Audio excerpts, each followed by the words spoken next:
Yok. Yıldız Tilbe.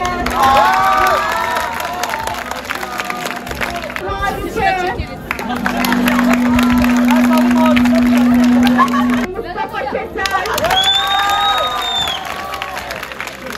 Seda Sayar. Murat Mor.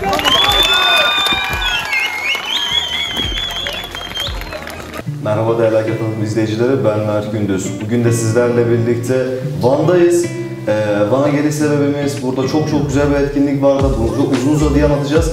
Fakat öncelikle nerede olduğumuzu size gösterelim. Van Teknikent Koleji'ndeyiz. Gerçekten geldiğimiz andan itibaren güler yüzlülü, o eğitimci, yenilikçi bir ortamla birlikte gerçekten bizi mest ettiler. Tabii ki biz de isteriz ki elimizden geldiğince, dilimizden döndüğünce buraya anlatalım, gösterelim. Yanımızda çok değerli bir eğitimci var. Kendisine zaten üstadım diye hitap edeceğim çünkü ben de öğretmenimdi.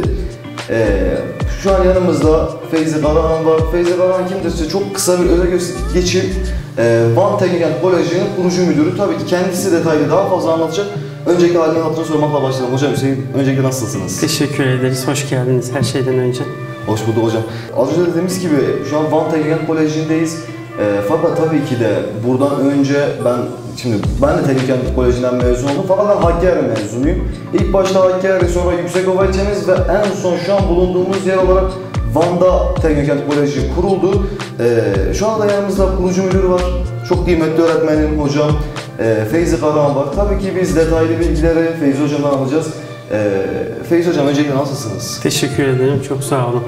Sizler nasılsınız? Teşekkür ederim hocam. Hocam şimdi biz geldik, gördük. Ben de Hakkari mezunuyum. Sizden üstadım olarak size sesleniyorum.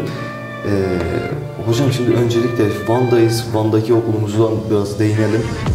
Ama her şeyden öncelikle Feyzi Karahan kimdir? Sizi tanıyamakla başlayalım. Evet, ben 19-20 yıllık bir eğitimciyim. Şu an Van Teknikent Koleji'nin kurucusuyum. Ve eğitimimize devam ediyoruz bu şekilde. Üstadım şimdi şu konuya değinmek gerekirse Teknokent ismi, Teknokent ismi bölge isim sayınıza geldi.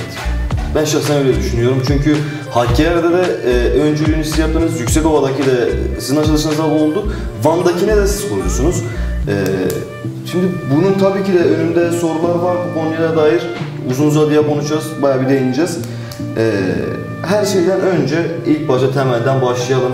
Teknikent Koleji hakkında genel anlamda bize biraz bilgi verebilir misiniz? Evet. Şimdi biz bir ekibiz, biz güçlü bir ekibiz ve bu ekip olarak da önce Hakkari, sonra Yüksekova ve şimdi Van'da devam ediyoruz. Bizim en büyük başarımız güçlü ekipten kaynaklanıyor ve biz şu an ekibimizin bir parçası olarak Van'da eğitimimizi 2 yıldır başladık. 2 yıl boyunca gayet güzel bir şekilde ilerliyor. Şu an Van'da gayet güzel bir ses getirdiğimize inanıyoruz. Teknik liseden başladık ama şu an Fen ve Anadolu Lisesi'ni de ekledik bünyemize. Bu şekilde eğitimimize devam ediyoruz. Şunu diyebilir miyiz? Teknikent Kolejleri adı altında her yerde aynı bir eğitim görülüyor. Yani il değiştirmeksizin. Bunu denilebilir mi yani? Tabii şimdi Teknokent Koleji teknik liseler arasında Türkiye'de kurumsal olan tek isim ve Türkiye'de ilk açılan kurumlardan bir tanesi biziz. Biz bu sektöre Teknokent'ten başlayıp şu an Türkiye'de birçok elde 50'nin üzerinde şubesi bulunuyor. Bizde eğitimi, ders programı, işleyişi hepsi ortaklaşa yapılır. Önceden toplantılar yapılır, zümre toplantıları yapılır, müdürler bazında toplantılar yapılır, kurucu müdürler bazında toplantılar yapılır ve bizim kendi eğitim programımızı Türkiye'nin her yerinde aynı şekilde uygulanır. Anladım hocam. Peki şuna biraz değinmek istiyorum. Şimdi kolejler dedik, Teknikent Kolejleri 3 ayrı bir yerde var. Hangi tür okullar bünyenizde bulunuyor? Biz öncelikle teknik liseden başladık. Ama teknik lisenin dışında bu yıl Fen Lisesi ve Anadolu Lisesi'ni de bünyemize ekledik. Biz bundan sonra hem Fen Lisesi hem Anadolu Lisesi hem Teknik Lise bünyesinde eğitim vereceğiz inşallah. öğrenci profilinizi neye göre seçiyorsunuz? Çünkü eğitim her şeyin aslında başı. Evet. Eğitim çok önemli bir mevzu. Tabii ki de 3 okulda sayısını bilmemekle birlikte ciddi bir öğrenci potansiyeli var. Eğitim sistemi sizin tarafınızdan belirleniyor, ona göre uygulanılıyor. Ama her şeyden önemlisi de biraz da öğrencide bitiyor iş. Öğrencinin profilini nasıl tanımlıyorsunuz? Neye göre kriterleriniz nelerdir? Şimdi biliyorsunuz genelde Türkiye genelinde öğrenciler sadece özellerde sadece kayıtları doldurmaya yönelik bir eğilim var.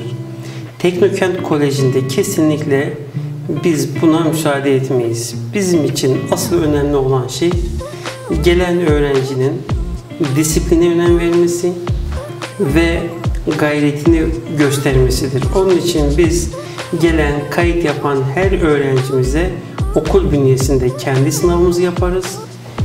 O sınavı geçtikten sonra kaydını alırız. O sınavı geçmeyen öğrenci okullarımızın bünyesinde okuyamaz. Bu kadar netiz. Aslında bu konu başarının da gölgesinin temel sebebi bu. Aynen öyle. Başarılı öğrenci kesinlikle. ve tecrübeli öğretmenlerin birleşmesi birlikte. Kesinlikle. Hocam siz güzel anlattığınız bir söz dinledik fakat bir şey değinmek istiyorum. Arada kaynamadan geçmeyelim. Mesleki dediniz. Şimdi meslekini de biraz altına açmak gerekirse projeleriniz var mıdır? Varsa nelerdir? Neler üzerine uğraşılıyor öğrenciler? Evet. Şimdi Teknokent Kolejleri olarak eğitim programımızı ortaklaşa belirlediğimizi söyledik ama biz Van Teknokent Koleji olarak özelde teknik lisenin sıradanlığının dışına çıkarak projeyi uygulamalı bir şekilde öğrencilerimize aktarmaya çalışıyoruz. Ne yapıyoruz? Bizim Hakkari'den başlayarak LED lamba üretimine, bizim LED lambalarımız şu an üretime hazır bir şekilde bunu piyasaya verebiliyoruz. Akıllı ev sistemleri üretiyoruz ve en son olarak en büyük projemiz güneş panellerinin üretimi. Şu an Doğu ve Güneydoğu'da hiçbir yerde üretim yok. Biz okul bünyesinde şu an Ar-Ge sürecindeyiz. Ar-Ge'mizi bitirir bitirmez inşallah Van'da panel üretimini belli bir süre sonra fabrikaya dönüşecek şekilde ilerletmeyi düşünüyoruz. Bunu yaparken bizim ana gayemiz öğrencilerimiz sadece teorik olarak okulu bitirmeleri değil, bunu pratikte de, uygulamada da işin ehli olmasını istiyoruz. Bizim okullardaki öğrenciler için, teknik kısım için en önemli faktör ara eleman değil, aranan eleman yetiştirilmesidir. Evet. Bu bizim için önemli bir faktördür. Hocam şimdi gerçekten hayret içerisinde kaldım yani özellikle güneş paneli. Çünkü yani ciddi manada üretimi zor. Güzel bir laf vardır, her baba yiğidin harcı değil. Onu demeden geçemeyeceğim. Öğrenci dedik, öğrenciler niye teknikenti seçsinler o kadar kolej varken? Çünkü artık Türkiye eğitim sistemi ortada, değinmemize hiçbir şekilde gerek yok, devlet liseleri var. Fakat bir de özel liseler arasında teknikent de var. Neden özellikle teknikent? Şimdi ben Van Teknokent'i kısaca bir anlatayım isterseniz. Tabii. Bizim okulun konumu Van'ın en merkezi okullardan bir tanesi. Ve gerek çevresi, gerek sınıfları, gerek de laboratuvar sistemimiz şu an Van'ın en donanımlı okuluyuz. Bizim halı sahadan, basketboldan, voleyboldan tutun kültürel etkinliklere kadar bir kolejde olması gereken her türlü etkinlik bulunuyor. Bizim sınıflarımız 18 kişilik sınıflar maksimum. Bu bazen 15 kişilik sınıflarda olabiliyor. Öğretmen kalitemiz bizim olmazsa olmazımızdır. Dolayısıyla bir öğrencinin kendi geleceğini dizayn etmesi adına seçebileceği en iyi tercihin biz olduğuna inanıyoruz. Bunu da çok cömertçe de ilan edebiliyoruz. Bu konuda her türlü iddiayı ortaya koyabiliriz. Tabii ki yani şimdi diğer kıymetli arkadaşlarım da iki arkadaşım da tabii ki biz bayağı bir bu sohbet etmeden önce bayağı bir dolaştık okulun. Sınıfları dolaştık, bölgelerde gezindik, bahçeyi dolaştık. Şuna değinmeden de geçemeyeceğim, özellikle yolunda yeşil alan. Evet. Yeşil alan cidden dikkat çekiyor. Zaten kampüsümüzü diğer kampüslerden ayıran en büyük özelliklerden bir tanesi de o. Bizim Teknokent'in sloganı hayata hazırlayan okul modelidir. Evet. Dolayısıyla bahçe kısmında da hem yeşil alan hem meyve ağaçlarıyla şu an Van'da en çok yeşil alana sahip olan bahçemizdir. Biz öğrencilerimiz teneffüs alanlarında, boş zamanlarında bahçeyi çok güzel bir şekilde değerlendiriyorlar ve sosyal medyada bunu bol bol paylaşıyoruz. Yani biz kitap okuma saatlerinde bile öğrenciler orada etkinliklerde yararlanabiliyorlar. Yani aslında bakımdan ülkenin genel eğitim sistemi dışında biraz da öğrenci üzerine, hani resmiyet bir yana öğrencinin kendisinin potansiyelini gösterebileceği bir ortam var. Aynen öyle. Bunun yanı sıra tabii ki sosyal tesisleri de gördük. Sahalar olsun, yeşil alan olsun. Bahçenin alanı gerçekten büyük. Yani tatmin etmeye yetiyor yani. Diğer devlet okulları ve başka isim vermek istemediğim X, Y, Z özel kolejleri de yan yana koyduğumuz zaman teknikten aslında böyle bir farklı oluşuyor. Özellikle bu konuda sonra biz tebrik ediyorum. Teşekkür ederim. Gerçekten daha fark yaratıp belli bir kitle yol gösterici olduğumuz için. Bizim ana amacımız buraya gelen, burayı isteyen her öğrenciye bizim onlardan ne istediğimiz, onların bizden ne istediği, bunları net bir şekilde birbirimize iyi bir şekilde cevap verebilmektir. Bizim ana gayretimiz budur. Dolayısıyla gelen öğrenciden taleplerimizi net belirliyoruz. Ama onların taleplerini de en iyi şekilde yerine getirmeye çalışıyoruz. Onun için biz buraya her öğrenciyi almıyoruz ama en nitelikli öğrencileri bir araya getirmeye çalışıyoruz. Ana gayemiz de budur. Hocam peki, buradaki eğitimin belli kısmında ekonomik boyutu nedir? Biraz buna değinelim. Evet. Şimdi teknik boyutu zaten %100 devlet teşviklidir. Eğitimini, devlet teşviğini burada belli bir tarihe kadar kayıt yapan her öğrenciye devlet teşvik veriyor. Fen Lisesi ve Anadolu Lisesi de diğer normal ücretli kısmını bunu tamamen veli karşılıyor. Onu da velilerimizin bütçesine uygun bir şekilde ayarlamaya çalışıyoruz. Düşünen tüm velilerimiz Van Teknik Koleji'ne davet edilir.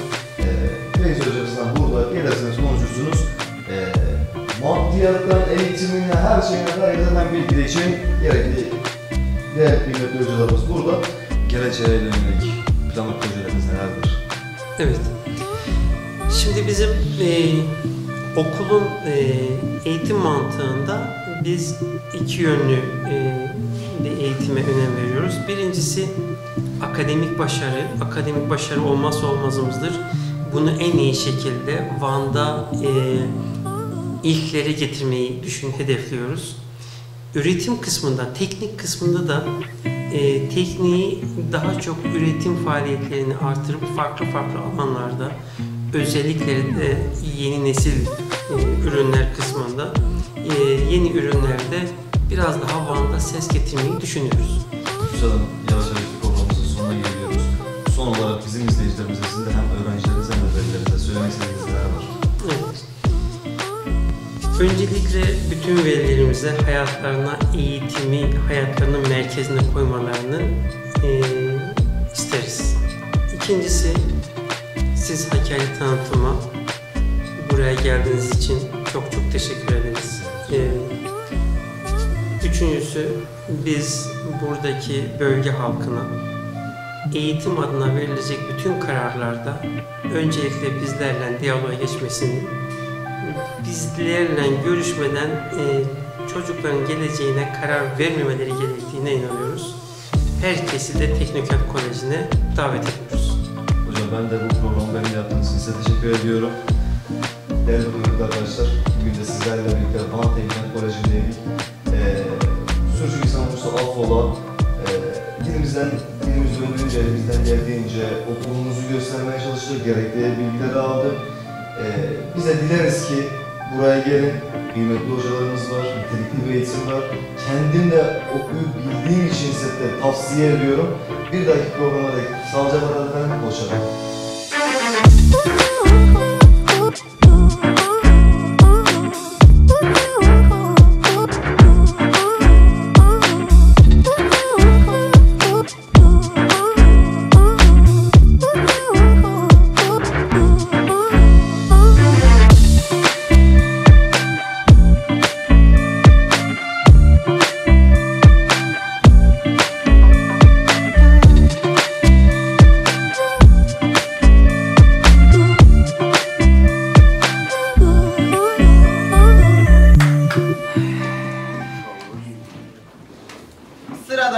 tercih ODTÜ. Yaz gitsin. İsteyenin bir, vermeyenin 200. 300, 500, 300, 500, 300, 500, 300. Oğlum ne yaptın ha ne yaptın? Aman mürekkep aktı. Ay dur. Bakayım nereleri yazdın? İTÜ, YTÜ, KTÜ, ODTÜ. Lan ne lan bunlar? Yabancı yerler he? Kısacık isimler. 2 yıllık mı bunlar? Anne sence zamanla ismin bir şeyse olabilir mi? Ne bileyim 4 yıllık yaz. 4 yıllık oku güzel güzel. Kısaltmaları bunlar. Hayır uzun yaz uzun güzel bir yer olsun. Yani beni rahat bırakır mısın? Bak babama tek kelime ettim adam. Ne yapıyor lan mal?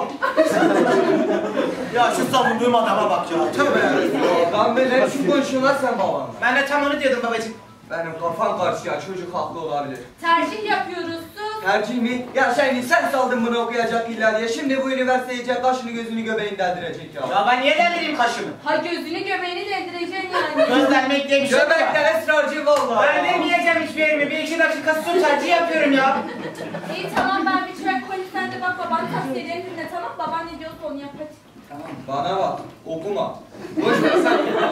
Baba okuma ne demek ya? Milletin anası babası canını dişlerine takar çocuğu okusun diye bizimki okuma diyor. Kimden canını dişine takmış diye Osman'ın oğlu okudu da ne oldu? Doktor oldu. Vallahi mi? Vallahi. Rıfat'ın oğlu okudu da ne oldu? Mühendis oldu. Hayri'nin kızı okudu da ne oldu? Mimar oldu. Oh, mimar oldu. Hayri'nin kızı yok. Çok esnek. Valla git şu an havalarda öğrenmeler bizimle bayram gezmelerine gelsen öğrenci arayacağım kızlar mı ya. Olsa diyor. Gel lan çay getir. İyi baba. Ben mi bak? Ben mi bak? Anan mı bak? Ben mi bak? Ben mi bak? Ben bak.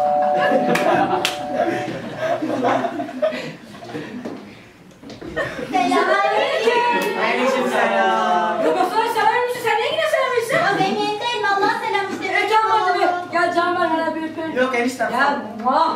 Muah. Ay, ya diyorum yani ben de seni öpeyim. Onun öpmediği yerler. Babasına öpmüşsün sen de ben niye öpüyorsun? Ya benim yeğenim değil. İster severim, ister döverim, ister öperim. Sana Selam ne ya? hoş geldin. Hoş bulduk, hoş bulduk. Hayırdır ya enişte? Hangi rüzgar atmışsın? Valla tercih yapacakmışsın onun için geldi. Tercih konusu çok önemli biliyorsun. Ben yıllar önce yanlış bir tercih yapmışım. Sonuçlarını görüyorsun. Seni izlemeye gelmişim. İzlemeye mi geldiniz? Yani işte film gecesi. Hem kimden haber verdi size? Ben çağırdım akrabalar neren diye. Bak bu halam bu da enişte. Tanıyorum halamla eniştemi. Ay siz onun kusuruna bakmayın stresli. Şimdi okul seçiyor ya zor. Yok canım ne kusuru. Kerem tıp yazıyorsun değil mi halam? Tıp ne alaka ya? Tıp yazsalam çünkü belki estetik cerrah olurdum. Mesela botoks falan yapardım. Sağ ol halacık senin botoksa ne ihtiyacın var? Ya. Doğru sadece boks olacak bir şey yok. Bir şey yaptırmazlar ruhuna bir şey yapıyor.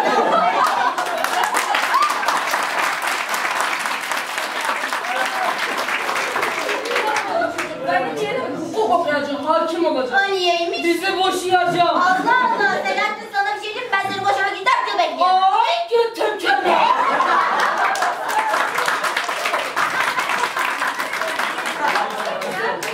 Sus sen beni susturamazsın. Sen bir Ya sen seni boşayacağım. Benim verdiğim emekler senin gözünü. Ya bana yer mi kalma senin göbeğine tüküreyim. Ya hala sonra tükürürsün neresine tükürüyorsan. 1-2 dakika süt çaycı yapıyorum ya. Tamam bakacağım. Ha, aferin öğreneceksin yavaş yavaş. Kerem oğlum yapmadın de! Yapmadın de!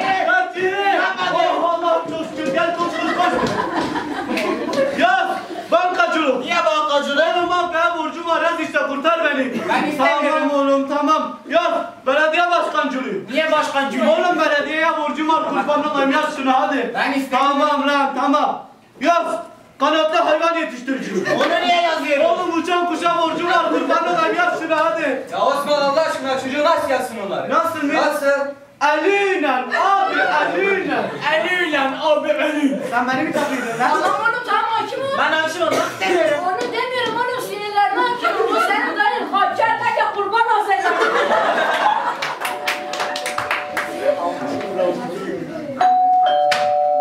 Öğrendim bak. Aferin sana ya bak.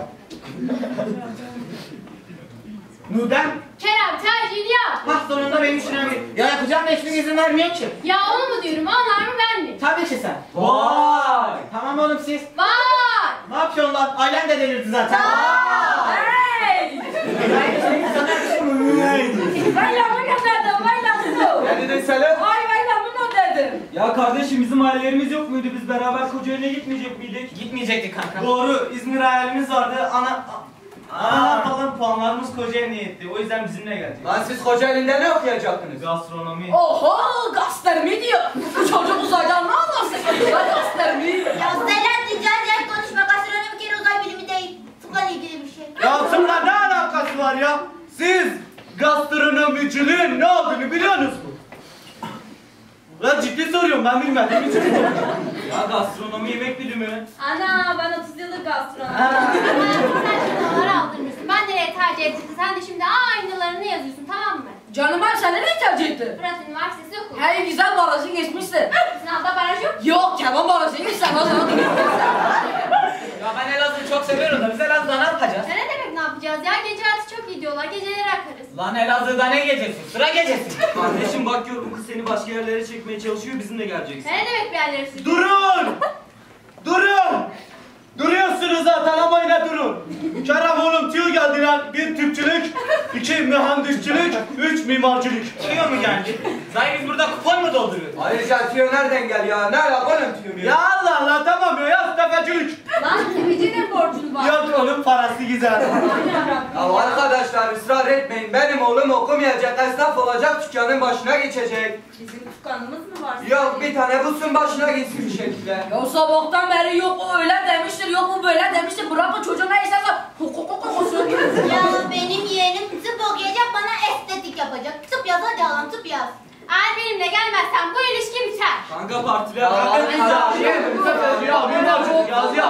Yeter ya! Valla lan köpek! Sen babana mı kalıyorsun ödeme diye? Yok baba sıra bende, ben lafa gireceğim. Öyle desene yürü. Hayatımın en önemli gününde yaptığınız şeye bakın. Hiçbiriniz demiyorsunuz gidelim bu çocuğa soralım. Bir şey ister mi? Onun da bir hayali, bir hedefi var mı? Hepiniz yaşayamadığınız şeyleri benim üzerimden yaşamak istiyorsunuz. Ben sizin değil, kendi hayallerimin peşinden koşmak istiyorum. Keşke dövseydik. Keşke. Çok saçmaydı lan bu. Ya bir durun Allah Allah doğru söylüyor çocuk. Oğlum haklısın sen biz ama sen iyi ol diye. Evet ben de hiç ayrılmayalım diye. Kanka bize. Ne sizde? Yok kanka. Sevdiğiniz için değil. Yok kanka biz kilo çabalıyorsun diye. Kira. Ya avukat çok masraflı oluyor biliyorsun. Eğer sen avukat olmayacaksan gel biz barışalım ne diyorsun? O zaman sen baba topla. Tamam yoktur öyle. Tamam çek şuradan. Kerem, oğlum çok güzel konuştun be yani. Sağ ol dayı. Ama sen yine de bir bu kayıncılığını bir düşün. Öyle bir bölüm mü var? Gel lan gel bir sen. Kerem babacım oğlum senin hayallerin mi var? Evet baba, hayallerim ve ideallerim var. Hani inşallah eşek 150 puan almışsın ne yani? Ama bileğimin hakkıyla aldın. Sen 150 mi aldın sınavdan? Bilekle anne. Çok da şey yapmayın, her sene girilebiliyor. Seneye ben yine girerim. Lan her sene girilebiliyor diye her sene bana mı girecek? Kerem oğlum çok güzel dersin. Gel bacımız yazalım.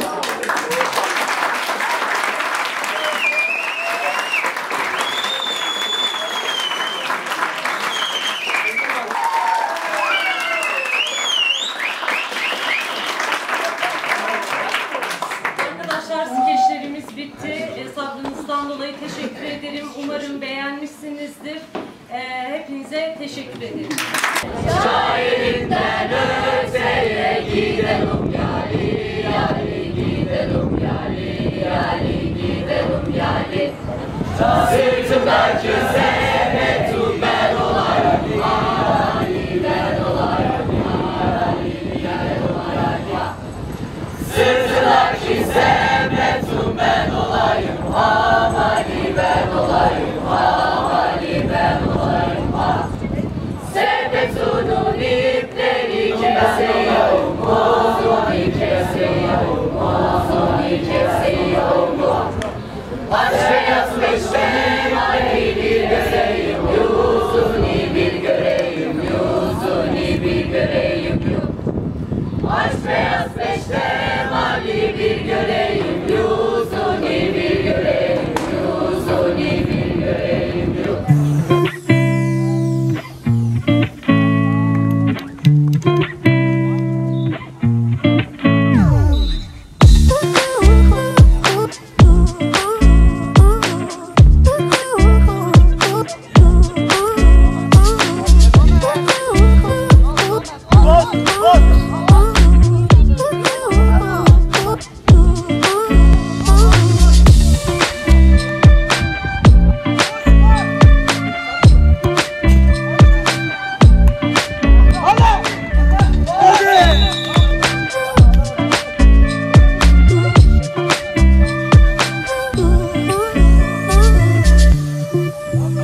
Bunlar baget ve güvenlik için yazılı süreçten kullanılır.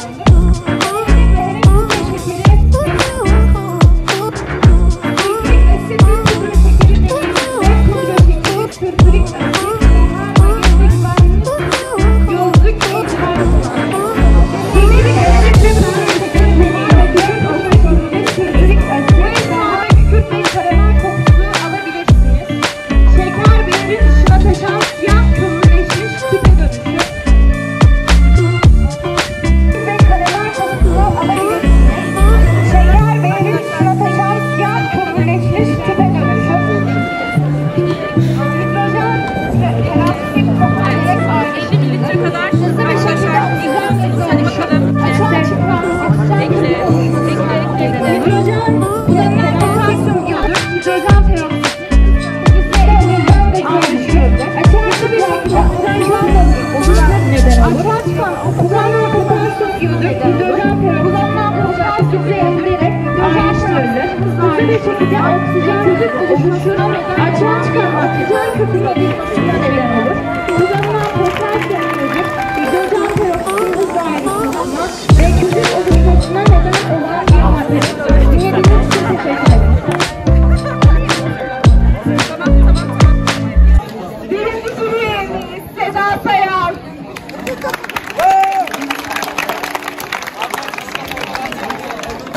İkinci jüri üyemiz Halice.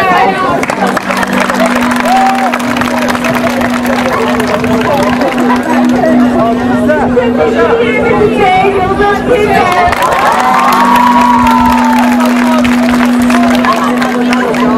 En önemli jüri üyemizden biri Mustafa Keser.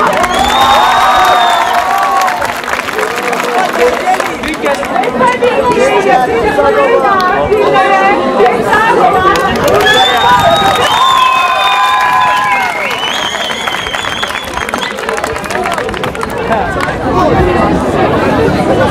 yarışmasında birinci olan 10F sınıfından Kadir Zilek ödülünü de vermesi için Harun hocamı davet ediyorum.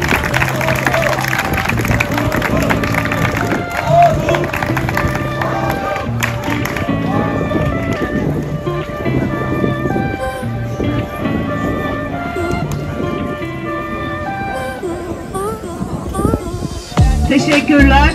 Yumurta yarışmasında birinci olan 9E sınıfından Sema Muhan ödülünü de Vedat hocam verecek. Vedat hocam sizi alalım sahneye.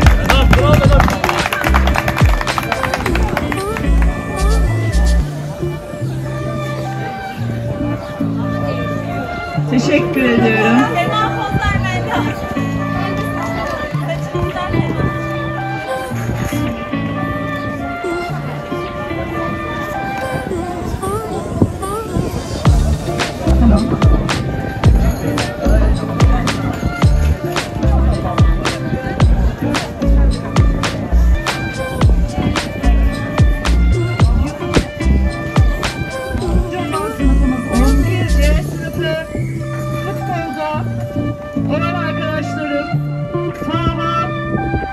Alican, Muhammed Yiğit, Kadir Mete, Nadir Esen, diğer arkadaşımız lütfen sahneye gelsin.